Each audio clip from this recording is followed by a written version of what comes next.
Welcome back to Universal Guidance. Before we start off your reading, I want to bring up these four main points to help you understand what I'm doing and to prevent from any questions to brew and also to not feeling confused after the reading. So, starting with the titles, as you can tell, I like to say phases of the moons, and that's because I do work with phases of the moons, and I want to sprinkle that on your reading to help you move through life easier. And that's because um unconsciously we are influenced by the moon. So when I'm doing these channelings, not only am I trying to pick up any important messages that you need, but also to take any actions you need um, during those phases to help you in your life. So, on a superficial level, I am telling you what you need for that week, but underneath it all, and in an unseen mystical world, I'm also um, giving you advice on what actions you need to take to fully harness these influences of the moons. So the new moon, the first quarter, the full moon, and the last quarter. And when I'm saying waxing moon, I mean the first quarter, and when I'm saying the waning moon, I'm saying the last quarter. So moving on to the second point, if you're familiar with the Toro deck, you already know what their names are and what their meanings are. However, the deck I'm using, the Enchanted Toru, there are three groups that have different names, but they have the same meanings. However, I like to um, what's it called? I like to use them for other reasons, but right now I'm just going to clarify what these groups are and what they actually mean in the original deck. So we have the princess, the prince, and the hearts. So when I'm saying the hearts, I'm saying the cups. When I'm saying the princess, I'm saying the page. And when I'm saying the prince, I'm saying the knights. And when I'm using the pages or the princess, I am saying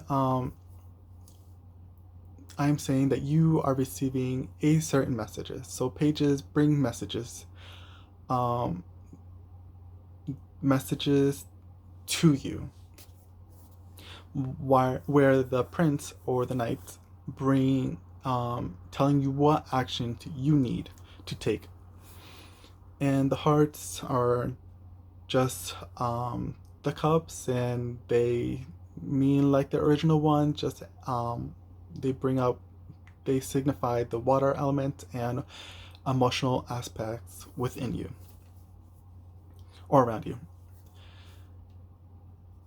Um, Going on to the third point, the kings and queens. So when I say kings, I'm saying masculine energy, and when I'm saying queens, I'm saying feminine energy. And what I'm suggesting is for you to be aware of who's giving off these energies. Because one thing you need to know within the spiritual community is that we acknowledge that we have both feminine and masculine energy within us. However, some are more prominent than others. And depending on the situation and environment you're in, we tend to utilize one over the other. So these energies are interchangeable. So it doesn't matter if you're a male or female. If you are a man, you can have feminine energy. And when you're a woman, you can have masculine energy. But like I said, they always change depending on the situation you're in. So when I pull out the card and I say, you know, these energies, I am depicting the energy that these person gives off. So keep that in mind, but also keep aware of them as well.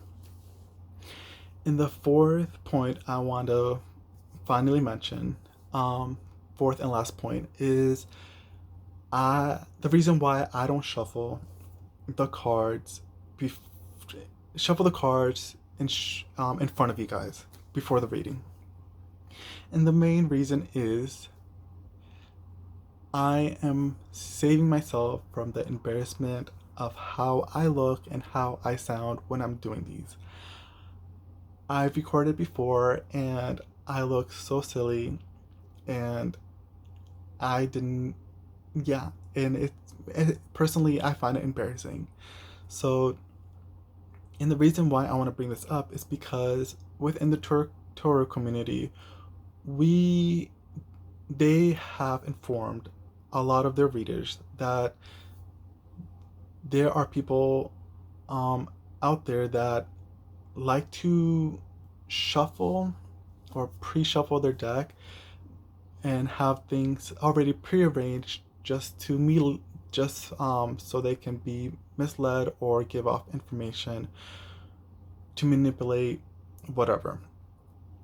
But that's in very few cases. But overall, other readers, they know what they're doing, and some of them are comfortable with that. Some of them are very quick to pick up their the reading seat that their audience needs. Um, However, I'm not that way. Some take longer, and yeah, and I'm don't want to show you guys that. So yes, so bringing up all the points. Hopefully they're helpful and answer all the questions that you need for your readings, and enjoy. And let's get into it. Welcome, Sagittarius, to your waxing moon reading. And this reading are for those who have their ascendant and sun sign in Sagittarius. So these came out during your shuffling, and I usually don't do general reading, but when they come out like that, I perceive it as so. So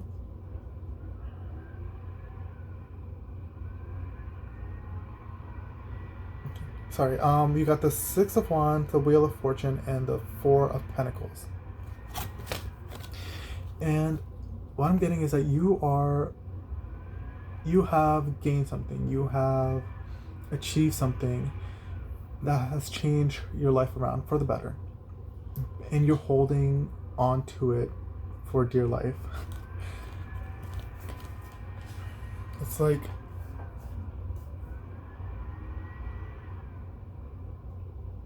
you're being very selfish and guarded with this kind of reward that you have achieved, which is okay, which is yeah, it's good to hold on if you know what you're doing, and I feel like that's what I'm getting. You know what you're doing. Moving on, we got the Emperor and then the Knight of Wands. So yeah, you're definitely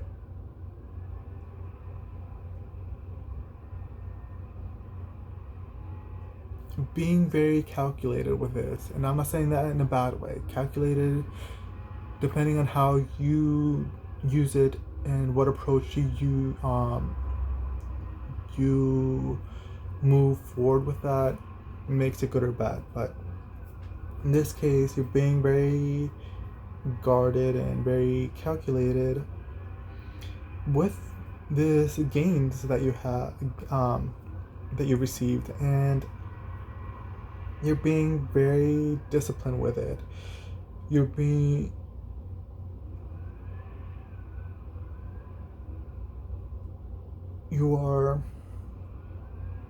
with the Emperor, you're being very like,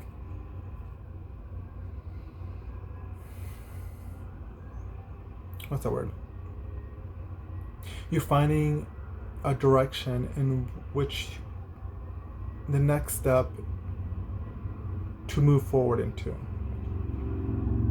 Because the Emperor is very like authoritative kind of sign and a leader. And with that energy that you are receiving or you are emulating, you are being very careful with it. You're being very calculated. You are being very disciplined and focused with which way, in which direction you're trying to put this, move this reward with forward, moving forward. Moving to the second row, we got the Empress, the Four of Swords, the Judgment, the Temperance, and the Eight of Swords. So you are Eight of Swords, you're definitely being guarded with it. You have some kind of fear, or you're very anxious, and you're very kind of like overwhelming and anticipating for the worst. With this Four of Pentacles, you're anticipating kind of for the worst. Combined with this Eight of Swords. But it is asking you to rest. Kind of like chill. Because whatever you are planning, yeah, you are definitely planning, you're definitely creating something. You're nurturing this reward, you're nurturing this idea, you're nurturing this what you have, and you are definitely creating something with it. You definitely want to create something new, something innovative, something marvelous with it, because in a sense, like, you're trying to create something that will kind of like an investment. You're not trying to squander it, you're trying to move it into something where you can invest in, that will not only gain more from, but also not have this fear that you're going to lose it as well. You're creating it, and you're gonna receive kind of like an awareness of how you kind of I want to say like previous like mistakes you had with the rewards. I think that's what you're afraid of, because you don't want to make the same mistakes again. So are you moving on with it, being more cautious?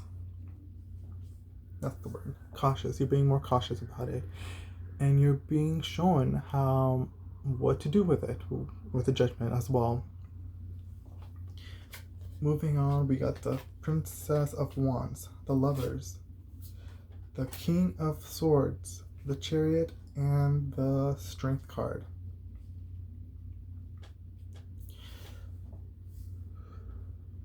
Yeah, so you're going to receive great news. Or, yeah, I'm sensing like great news. Like, you're going to receive a news that will help you move in that direction. With this King of Swords, so someone who has a masculine, airy persona, or someone who falls in the sign of masculine, right? I said that, masculine. Who falls in the sign of Aquarius, Libra, or Gemini. And yeah, they're coming in to kind of alleviate your situation.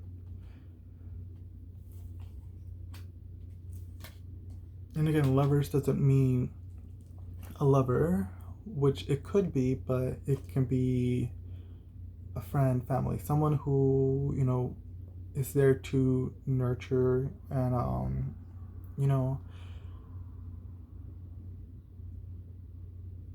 feel good in a way, or yeah, make you feel good and lighthearted.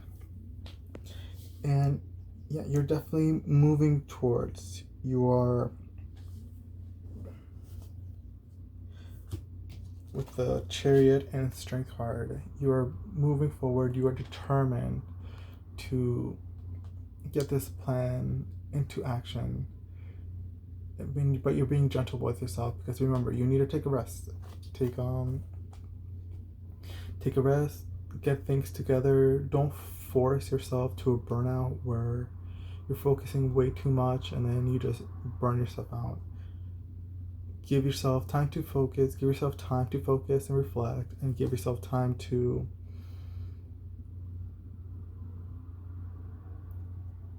rest from all that reflection and thinking and planning.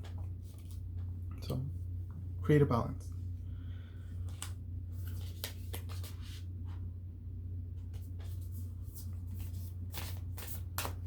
Moving on, we're going to go into the Cosmic Dancer Oracle deck to see what other messages you need.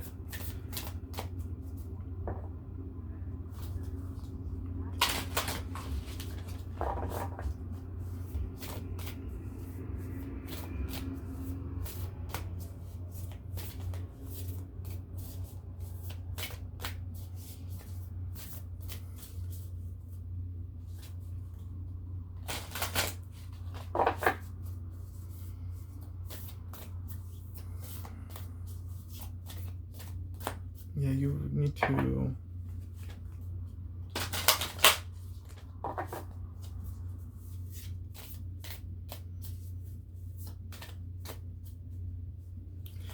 tame this passion that you have.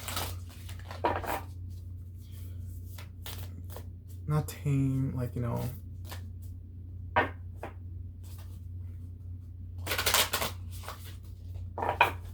not letting it go wild, or, kind of like stunting the idea, just like taming, as in like see what it is that you need to do with it. Use it wild energy, but don't let it go out of control.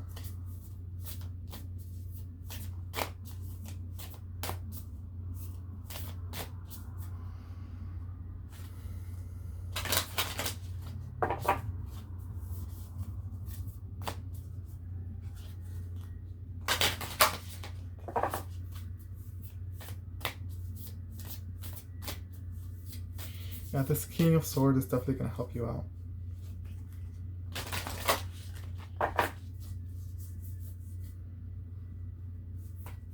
And they're going to kind of like, you're going to show them the way you want to do this, and they're going to help you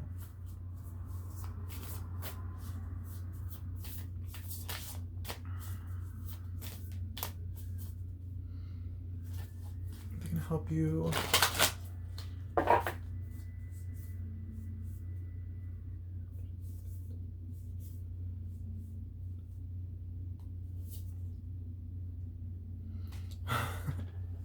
they're gonna help you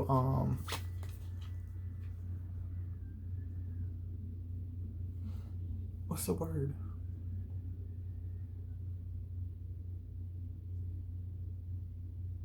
I guess like expand on it, or they're not trying to change your perspective. They're trying to like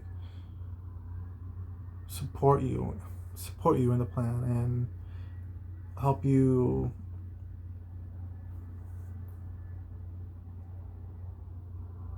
not see, but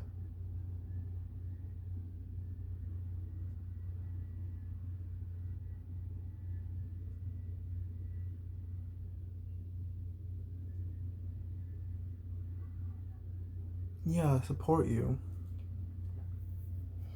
I can't think of the word. It's like supporting. It's like they're there to help you, but not in a sense like,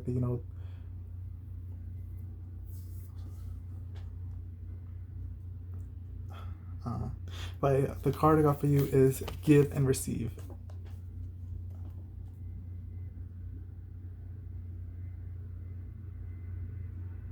Which is perfect because that's what I'm getting from the Lover card. It's like giving and receiving.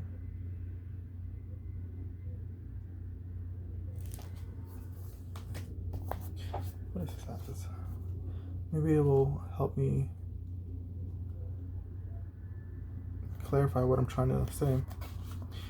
When dance is performed as an offering of love, it becomes a sacred infinity loop comprised of both giving to the audience and receiving from the audience. Life itself is quite the same, for the deepest human desire is for connection with others through offering personal essence and sharing what is most important to us. This generous vulnerability opens up a portal of interconnection that allows both the giver and receiver to be inspired, nourished, and healed.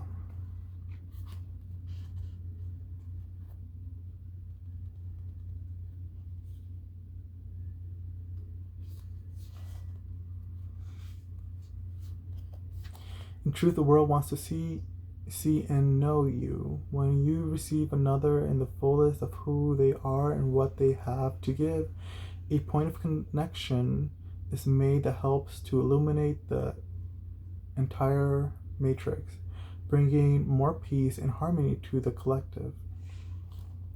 Give your talents, your essence, and love. Also receive.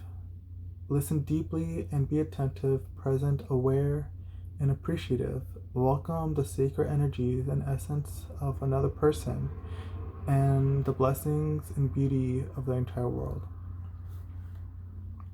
Yeah, what was that word?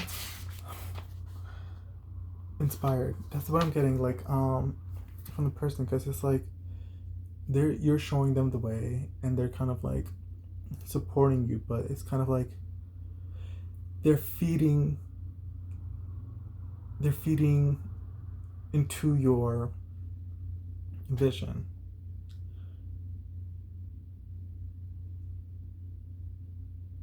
They're adding like new ideas.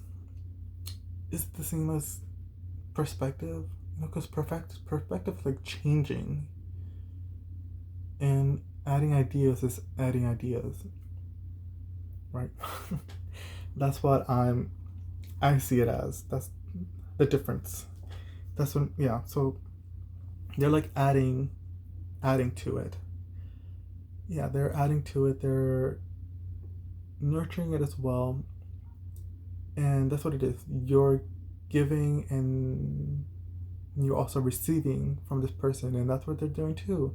They're receiving what you're giving and they're giving what you're receiving. It's just like a back and forth of ideas and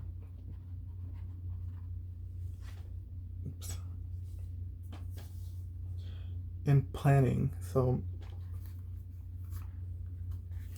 what was something?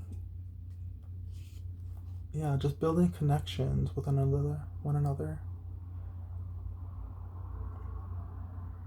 Oh, that's what yeah, so listen deeply, attentive, present, awareness, appreciation, welcome.